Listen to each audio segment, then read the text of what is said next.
So is anyone going to talk about this right here? This is Erika with Yair Netanyahu, Bibi Netanyahu's son. And now suddenly she's on Fox News speaking Hebrew, telling Candace Owens to stop. Stop what exactly? Asking questions? Covering the story, exposing inconsistencies? It's those little things where, again, he would walk through the door, drop his bags, daddy's home, take his phone, Friday night, Shabbat Shalom, throw it in the trunk. So Candace Owens just stepped in with what might be her boldest claim yet. And this one doesn't just put Erika Kirk under pressure. It suddenly pulls in Yair Netanyahu too. And nobody saw that twist coming. According to Candace, there's supposed evidence floating around that suggests Erika may have been expecting a child connected to Yair Netanyahu. And it doesn't stop there, because what she's hinting about what happened after that is what really has people raising eyebrows fast. Now, Candace isn't known for jumping into details like this unless she feels there's something behind it. And that's exactly why this is hitting so hard right now. And now that people are looking back and noticing that Erika and Yair were actually in the same circles long before her relationship with Charlie even started, those older clips and moments are starting to feel completely different. Suddenly, everyone is asking the same questions. Was this situation real? Why has it never been openly discussed until now? And what else from that time hasn't been brought into the light? Right after Candace made that claim, the internet went into full detective mode. And that's when a specific photo started making rounds again. This wasn't just some random modeling throwback or something people had already debated before. This one stood out in a whole new way. In the image, Erika is standing right next to Yair Netanyahu. And also there is Tyler Bauer. Hate is hate. It's evil. Charlie and I have always been very clear on our stance. Israel, Jewish people. And the second people noticed all three together. The conversation shifted instantly. The post was dated June 13th, 2019, which lines up very closely with the period when Erika was getting closer to Charlie Kirk. And right away, people started pointing out how the timeline feels a little off. But it wasn't just about who was in the photo, it was the vibe. There was no distance, no stiff poses, nothing that looked forced. They appeared relaxed, comfortable, like this wasn't their first time around each other at all. Before this image resurfaced, nobody was really considering the idea that Erika and Yair had any kind of past connection. Their worlds didn't publicly overlap in a way that made people question it. But now, that assumption is completely gone. Because this picture didn't just suggest they knew each other. It made it look like they had been familiar for a while. And once that door opened, people didn't hesitate. Questions started coming fast about how deep this connection really went and what else from that period hasn't been openly addressed yet. And this is where things start to feel less like a coincidence and more like a pattern building up over time.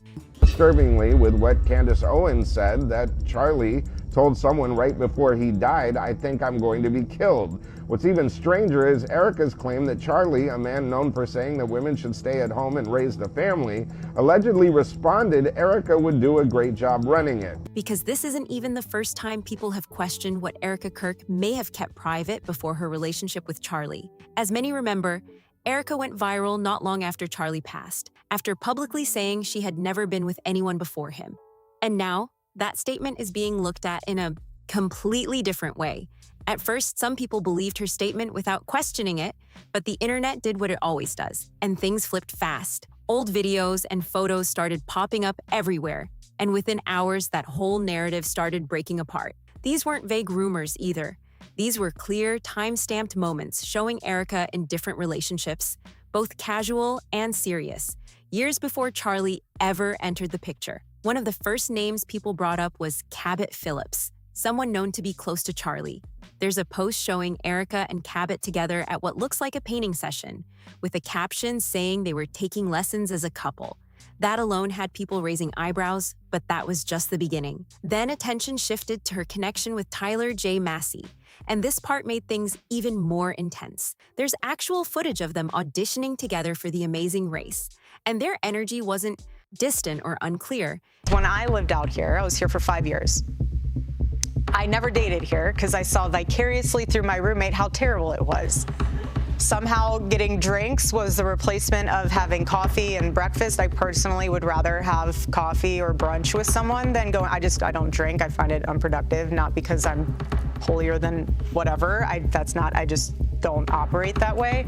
But I always thought it was very strange how she would go to drinks with one guy and then go to dinner with another. So it goes twofold here. It was close, natural, and very obvious that they had a strong connection. The way they interacted made it clear this wasn't something casual or brand new. On top of that, there were photos that looked very similar to engagement-style pictures, which had many people convinced they were heading towards something serious at the time. By this point, the claim that she had never dated anyone before Charlie wasn't just being questioned, it was completely falling apart. What made this even more confusing is that none of this information was hidden or hard to find. It was all out there in plain sight, which led people to ask why she would make a statement so easy to challenge unless there was a reason she didn't want people digging deeper into that timeline. And that's where things started to feel a little more layered. Then came the moment that really got people talking again, a clip from a 2015 rally that suddenly resurfaced.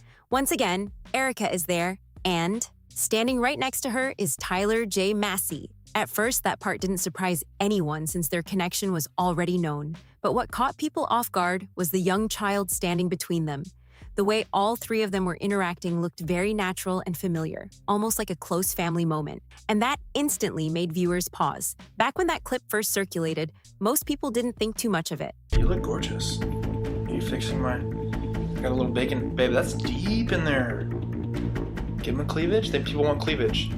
Showcase it. Sex sells, babe. Because there was never any confirmed information suggesting Erika and Tyler had a child together. So it was brushed off as coincidence or misunderstood context. But now, with that 2019 photo of Erika standing close with Yair Netanyahu gaining attention again, people are starting to revisit that older footage with a completely different perspective. Suddenly, details that once seemed random are being looked at much more closely, and that moment from 2015 doesn't feel as simple as it once did. And even if Tyler Massey isn't the father, suddenly Yair started looking like a possibility people couldn't ignore. And here's the part that really has everyone looking twice at everything. Tyler Bauer keeps showing up in key moments. He's there in that 2015 rally footage, and then again in the 2019 photo with Erika and Yair.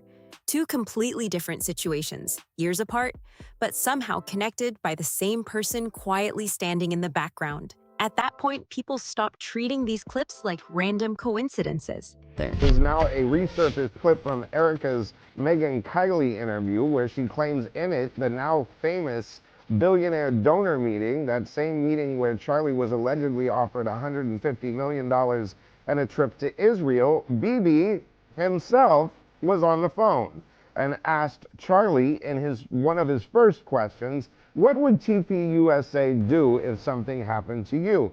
Now, in hindsight, that question sounds less like strategy and more like a warning. Instead, they started asking if all of this is part of one bigger story that just hadn't been fully connected until now. Because if those moments actually link together, then that raises a much bigger question about that young child and where she fits into everything. And this is where things really started to escalate fast. When Candace Owens first began speaking out about Erika Kirk, a lot of people assumed it was just another public back-and-forth situation.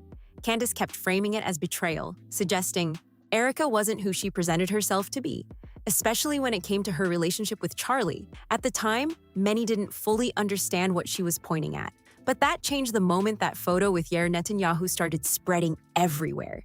Instead of clearing things up, Erika pushed back hard. She called Candace a clout chaser, accused her of trying to benefit from a sensitive situation, and even went as far as suggesting she would take steps to shut it all down. But through all of that, one thing stood out.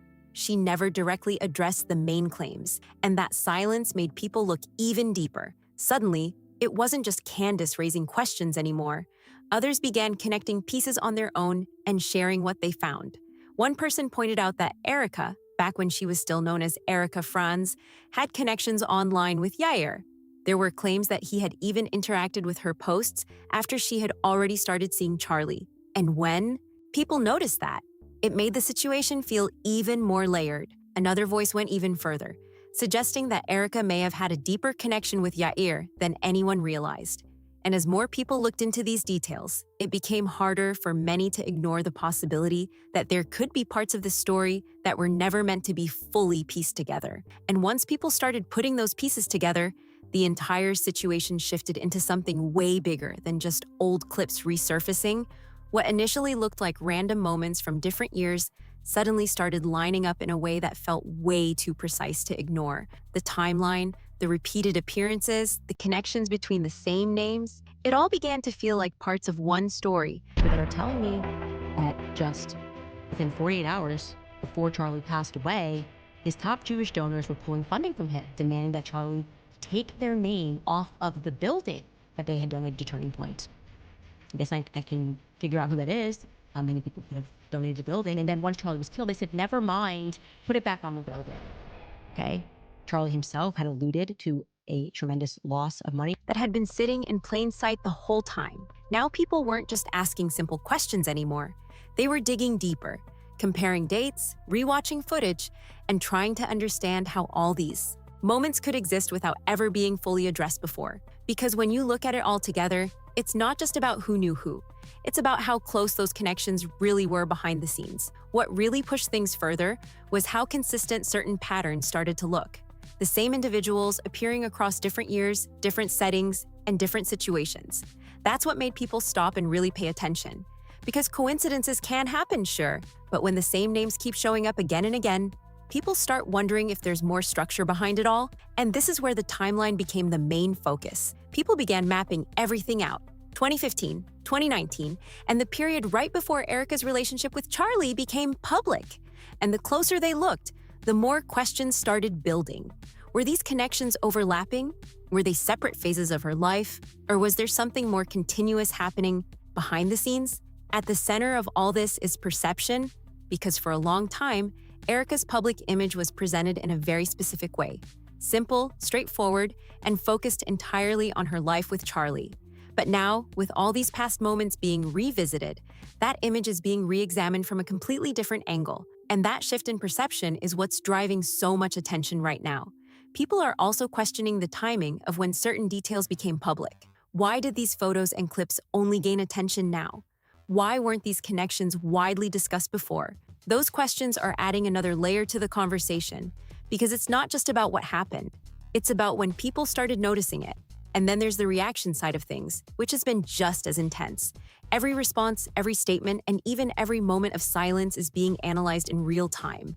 Because in situations like this, how someone responds can shape the narrative just as much as the information itself. Some people believe this is all being overanalyzed, that old photos and videos are being connected in ways that weren't originally meant to be. But others are convinced there's a bigger picture forming, one that's only now becoming visible because people are finally looking at everything together instead of separately. And that divide is what's keeping this story moving fast.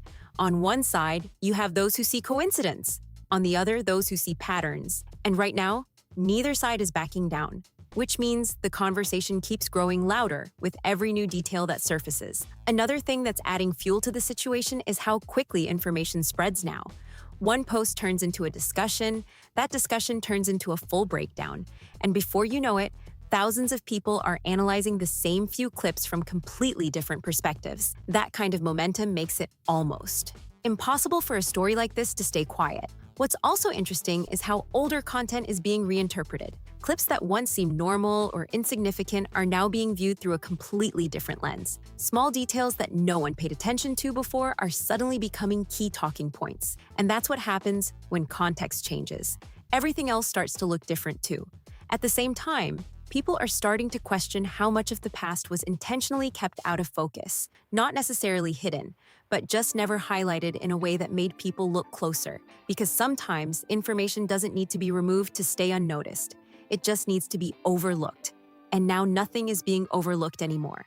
Every detail is being pulled back into the spotlight, every connection is being examined, and every timeline is being questioned. That level of attention changes everything, because once people start looking this closely, it's hard to go back to how things were before. There's also a growing focus on consistency. People are comparing past statements with what's being discovered now, trying to see if everything lines up the way it was originally presented. And when things don't match perfectly, that's when even more questions start to appear. But what makes this situation stand out is how fast it all escalated. This didn't build slowly over time. It shifted almost overnight. One claim led to another. One discovery led to more digging. And suddenly, what seemed like a small moment turned into a full-blown conversation that everyone is watching. And right now, the biggest factor is uncertainty. There are still no clear answers to many of the questions being asked, and that lack of clarity is what keeps the conversation going. Because when people don't have definitive answers, they keep searching, they keep discussing, and they keep coming back to the same topic again and again. What happens next is what everyone is waiting to see. Will there be a direct response that clears things up, or will the silence continue and allow even more speculation to grow? Because either way, this situation has already reached a point where it's not going to just fade away quietly. At this stage, one thing is very clear. This is no longer just about past moments being revisited. It's about how those moments are being understood now, in real time, with a completely different level of attention. And as long as people keep asking questions and looking for answers, this story isn't slowing down anytime soon. And this is exactly why Candace Owens isn't backing off the situation at all. For her, this was never just about Erika Kirk's past relationships. That's only what people see on the surface. The bigger focus she keeps pointing to is something much deeper. Something she believes connects to what Charlie Kirk was dealing with behind the scenes. Candace has been consistently pushing the idea that Charlie was facing serious pressure from influential pro-Israel figures before he passed. Not just general pressure either. She's talking about financial influence, strong expectations, and private demands that she claims were difficult for him to navigate. That's the angle she keeps bringing the conversation back to. And here's where things start to feel even more intense. She didn't just talk about it.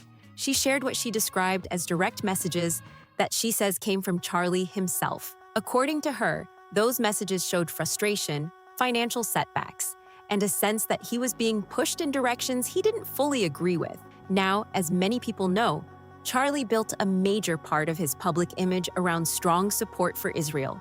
So hearing claims that he may have been feeling pressure or reconsidering that position is what really caught people's attention. Because if that shift was happening, then it raises questions about what was going on behind the scenes during that time.